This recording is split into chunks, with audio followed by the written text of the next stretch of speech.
term Mary Sue tends to be easily thrown around. This mostly comes from a misunderstanding of what a Mary Sue truly is, or a misinterpretation of the character in question.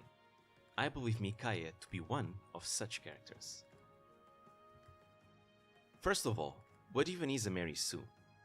The main problem is that people have different definitions of what a Mary Sue is, and this can be problematic when trying to debate a character being one or not.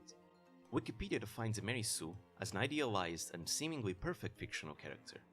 Typically, this character is recognized as an author insert or wish fulfillment. They can usually perform better at tasks than should be possible given the amount of training or experience, and usually are able through some means to upstage the protagonist of an established fictional setting, such as by saving the hero. Of course, this is just a generic definition and is probably not going to satisfy a lot of people, but it's still an example. Another example of a different definition of a Mary Sue will be taken from Mangs' character Spotlight of Micaiah. The definition presented in his video is a character that is beautiful yet plain, talented or possessing a special gift, destined in a story, without flaws, loved by all and without struggle. Now, this definition also has its own set of problems, and it actually offers us the opportunity to see just how difficult it can be to pinpoint the actual traits of a Mary Sue, as they usually masquerade themselves into other more visible yet innocent traits. I will discuss the points on this definition further ahead, but for now I believe we can further understand what a Mary Sue truly is by looking at the original Mary Sue story. The original Mary Sue is a character created by Paula Smith in 1973 for a Star Trek fanfiction called A Trekkie's Tale. Here's a sample. Enjoy! Gee golly gosh glorioski, thought Mary Sue as she stepped on the bridge of the Enterprise. Here I am, the youngest lieutenant in the fleet, only 15.5 years old. Captain Kirk came up to her. Oh, Lieutenant, I love you madly. Will you come to bed with me? Captain, I am not that kind of girl. You're right, and I respect you for it. Here, take over the ship for a minute while I go get some coffee for us. Mr. Spock came onto the bridge. What are you doing in the command seat, Lieutenant? The captain told me to. Flawlessly logical. I admire your mind. It doesn't take an expert to identify the Mary Sue-ness of the original Mary Sue and know why it's detrimental. I will leave the full text in the description. It's pretty short, you can read it in 1 or 2 minutes. Mary Sue distorts the story and characters, and everything revolves around her. Mary Sue has no real flaws, as none are seen or described in the story. As such, she's pretty much perfect. Signs of struggle are nowhere to be found, and even usual flaws commonly associated with Mary Sues, such as being clumsy or too nice, aren't even present here, although I guess you could interpret the original Mary Sue as easily being too nice. This is the original Mary Sue. Might as well say the planets, the sun and the moon spin around her. This is fine, only because Mary Sue is a fanfic character, meant only for wish fulfillment of the author. Mary Sue characters outside of fanfiction should not be this extreme outside of parody. However, there are a few things that need to be clarified. A character may be a self-insert without necessarily being a Mary Sue. A character may be beautiful or attractive without necessarily being a Mary Sue. A character may have special powers and or be a chosen one without necessarily being a Mary Sue. A serious character with seemingly no personality is not necessarily a Mary Sue. A character that the reader, audience or player may find boring is not necessarily a Mary Sue. A paragon or flat character who does not undergo through change or growth is not necessarily a Mary Sue. These are just traits that Mary Sue characters commonly possess or are associated with. But at the end of the day, it's all a matter of execution and writing skill, and it is perfectly possible for a character to have several of these traits without being a Mary Sue. That is because these traits are not what makes a character a Mary Sue. They certainly increase the severity of the Sue-ness, but aren't the culprits themselves. A Mary Sue character is a character that distorts the story by just existing in a story. The universe revolves around them. Characters either love or despise Mary Sue, with the characters that dislike Mary Sue usually being blatantly evil or possessed. Corin from Fire Emblem Fates fits this definition like a glove. He is pretty much the center of the world of Fates, and twists the story around him like a gaping, all-consuming black hole. Then what about Micaiah? If we compare Micaiah to the original Mary Sue, they are nothing alike. Most importantly, Micaiah does not distort the story around her, and the plot of Radiant Dawn could have probably still happened even without her. YouTuber Big Clingy goes into more detail on the matter, so you should check his video out if you want to see this topic further discussed. The link will be in the description.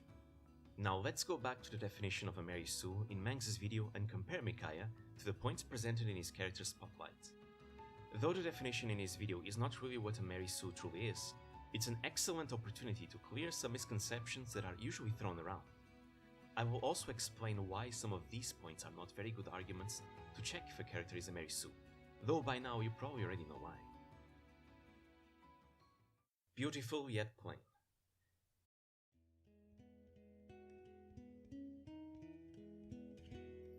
There is no doubt that Micaiah is beautiful, being one of the most popular female characters in the community. Even our resident Pitfall Master and waifu critic, Mecca, likes her, and that is saying something. Although being beautiful, her design is pretty simple, so yes, Micaiah does check this box. However, this isn't really a good argument to check if she's truly a Mary Sue. A character may be beautiful and plain without being one. Otherwise, we're assuming that any character that's both beautiful but simple or plain contains a certain amount of Mary Sue-ness, which isn't really fair, also because the mention of being plain is nowhere to be found in the original Mary Sue story. It's true that Mary Sue characters commonly have this trait. However, beauty matters not, because an ugly character that everybody falls in love with can still be a Mary Sue. Even if you consider being ugly as a flaw, it ends up having no impact in the story if the result is the same. If everyone instantly wants to bone Mary Sue with just a glance in spite of their appearance, then might as well make her beautiful because it changes nothing. It's not a real flaw anymore at that point, it's just Mary Sue distorting the world and the people around them.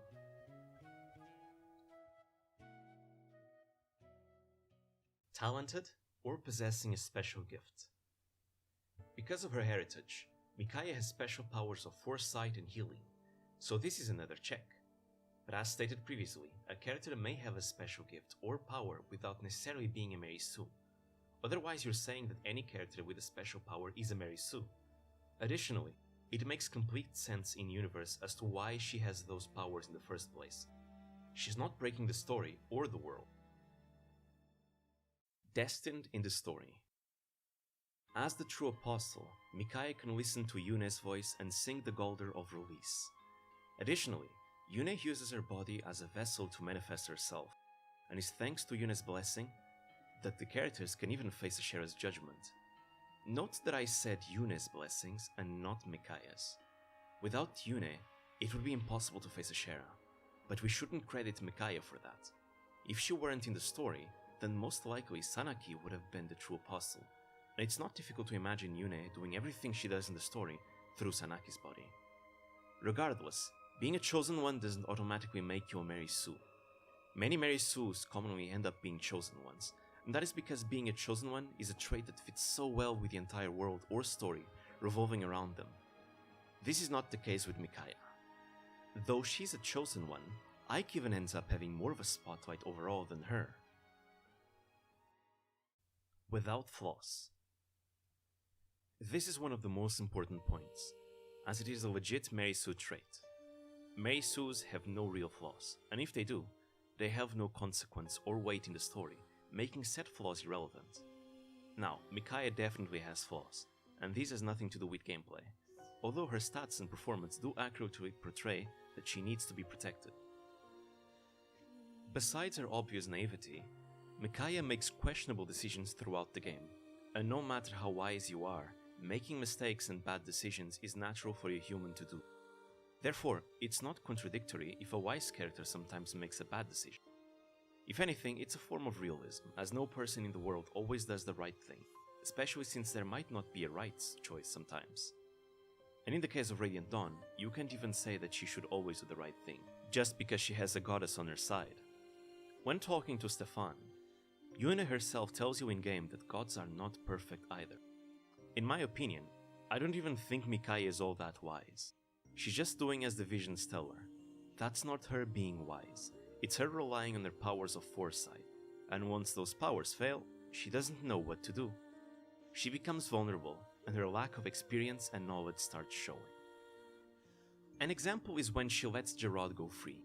A pretty stupid decision which ends up costing, as Gerard murders the Benyon emissaries sent to negotiate with Dane and destroys Navassa with catapult fire as a form of revenge. Micaiah's compassion costed the lives of possibly hundreds of Dane citizens.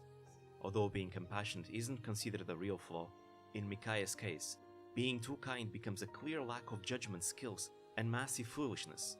It was a dumb decision, and she probably did not think ahead.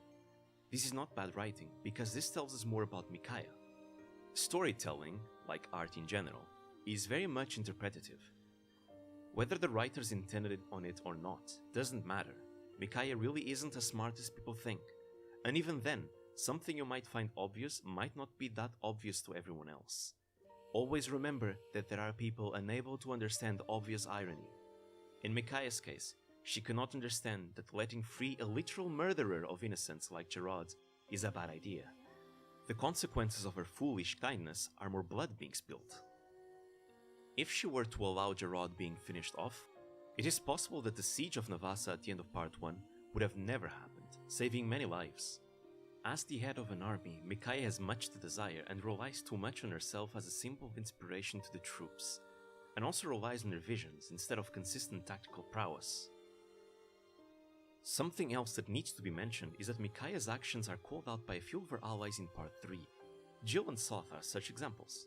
It is a fact that, whether it was justified or not, Dane was fighting in the wrong side of history when fighting with Benyon against the Laguz Alliance and the Apostles' army.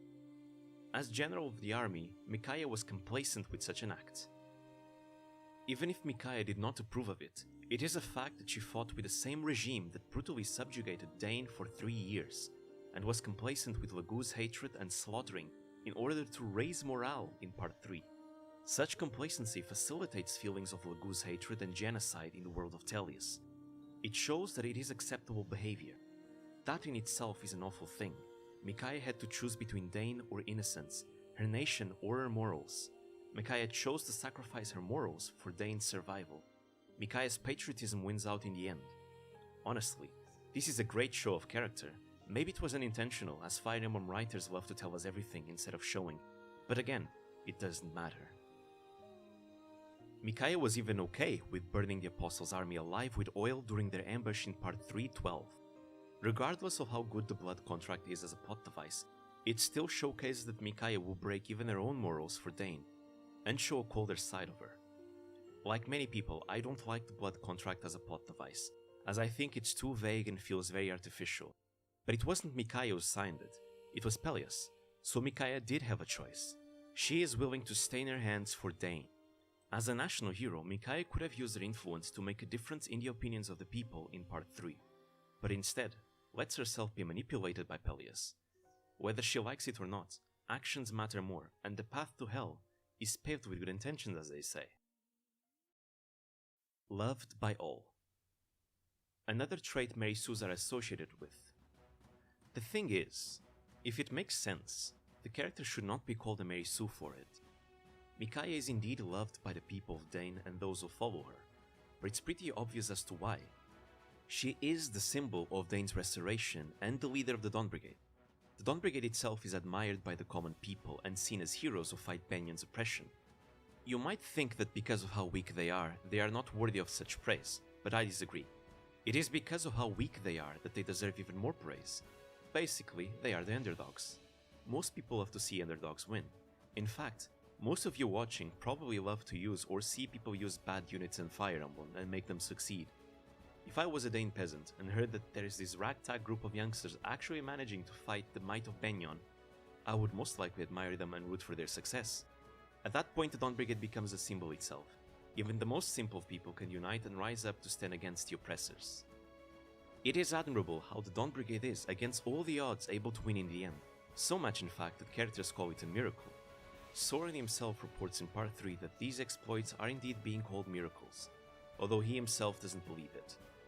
Gameplay-wise, the Dawn Brigade is awful, but that makes it so that their victories are even more impressive. The story is aware of how weak they are.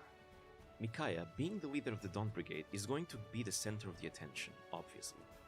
Just look towards real-life history as an example. The leaders of movements or factions usually tend to be the ones who get the spotlight. It is only natural that Micaiah would become a war hero for Dane. loved by its people. But note that those fighting against Dane are skeptical of her. Outside of Dane, you don't really see that many people flocking towards her, showing adoration, because to them, she's either irrelevant or an enemy to be struck down. Most playable characters that are not in Dane's side don't even show an opinion about her. It is natural for a national hero to be loved by the masses. I like to compare Micaiah to Jeanne d'Arc, a famous French national hero who did things not because they were the smartest things to do, but because her visions told her to. Micaiah is pretty much the same, and they are both loved by the people. Think about national heroes in your own country, and ask yourself as to why they are loved. I can certainly think of national heroes in my country that are loved by the people. Even heroes that kinda deserve to be hated are loved. Since Micaiah already led Dane's restoration, it is only natural that she's going to be asked to keep leading Dane in any other conflicts. Her presence alone is able to inspire her troops. That is the effect that heroes have over people, fighting side by side with someone you admire, a living legend who led the salvation of your nation. It's scary how powerful such inspiration is, and because Micaiah relies so much only on morale without backing it up with actual tactical knowledge, she finds herself struggling when actual experienced people, like the Grail mercenaries, fight against her. The Grail mercenaries themselves are heroes in their own right, and already offer inspiration to their allies, and with Soren as a superior tactician, there's no way Micaiah can win relying only on morale. And coincidentally, this is where her visions start failing her. In spite of that, the people will still think back on their exploits and fight with all their might, as we see in part 3. Tanith and Sigrun themselves comment on the fervor bordering fanaticism of the Dane troops as they mention the silver-haired maiden. It's unfair for Micaiah to be called a Mary Sue for being loved. Her being loved makes perfect sense.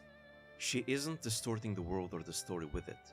Besides, you can arguably make almost anyone a hero if you have enough propaganda to back it up. And in Micaiah's case, she has the achievements of the Dawn Brigade to back it. Unlike the player, characters in the story are not knowledgeable about everything that happens in the world. It is very likely that most Dane soldiers don't even know that she is actually not as capable as they think. It's a facade that she must keep for morale, something she is very well aware.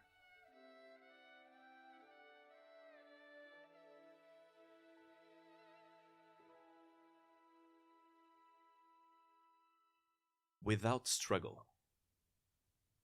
This one also does not apply to Micaiah, as we see her struggle throughout the story. I've already given a few examples of it in previous points, such as the Dawn Brigade's weakness and being on the run from the Banyan army in the majority of part 1, getting pushed back by the Grow mercenaries in the Apostles' army, and being defeated no matter what she tries. Being forced to sacrifice her morals for the good of her nation, keeping the facade of a competent general, a position she's not really fit for, and having her visions fail when she needs them more in part 3. Simply put, part 3 is the peak of her struggle, and with good reason, and there are many scenes where we can see it. As a patriotic person like her, the struggles of the nation that she loves end up becoming personal struggles for her as well. She struggles so much in fact that she faints, a clear sign that the exhaustion starts to affect her health. Micaiah becomes insecure and afraid that she won't live up to the facade. I would even say that she arguably struggles far more than Ike in Radiant Dawn. Let's take all the maps where the Dawn Brigade or the Dane army appear in part 3 and see how many times she succeeded. Part 3-6 ends in a stalemate. Part 3-7 ends up in a defeat for her army, as the Lagos Alliance ends up sneaking past the Dane army. Part 3-11 ends up in a defeat, as the Apostle army manages to cross the bridge. Part 3-12 ends up in a defeat, as, in spite of Micaiah's best efforts, she is unable to stop the enemy's advance. Part 3-13 ended up with Prince Kurthnaga interrupting the battle. In spite of this, the Dane army was losing and being pushed back. Finally, Part 3E was inconclusive because of Ashera's judgment, but it wouldn't be too far-fetched to assume that the Dane army was losing. Micaiah could not defeat her opposition, and it was only a matter of time until her forces were completely destroyed. Fortunately, with Ashera turning everyone to statues, that outcome was prevented. If all of this isn't struggling, then I don't know what that is. As for her being branded, even though we don't see her being abused or insulted for being one, she still had to hide what she is and be on the run so that other people would not find out. This is what makes her abandon Soth during the events of Path of Radiance, Living in fear of people discovering that you are an aberration of society is a form of struggle. Micaiah does open up to people about her identity, and it is true that in all cases, those characters embrace what she is. But it doesn't take a genius to know why. Either they already liked Micaiah, or they aren't discriminatory people. But I do have to agree that the writers could have done it more with the Branded in the story. Micaiah is not a Mary Sue. The world does not revolve around her, and she does not distort the story with her presence. You can be a gorgeous, chosen one with a special gift loved by many without being a Mary Sue. It's just that these are traits that Mary Sues commonly have. But those traits do not necessarily make a character a Mary Sue. Whether Micaiah is a good or badly written character is a complete different discussion. But calling her a Mary Sue is a complete disservice to the character, and is misusing the term, which in consequence spreads more misconceptions. I hope I was able to explain myself clearly. And if you watch this until the end, you have my gratitude. Tell me what you think in the comments. For further information about Mary Sues, I recommend Overly Sarcastic Productions and Terrible Writing Advices videos on Mary Sues. Links will be in the description. All of the gameplay footage was taken from Mangs' channel, so if you like Fire Emblem and for some reason don't know him, go check him out. And with that said, farewell. Yeah,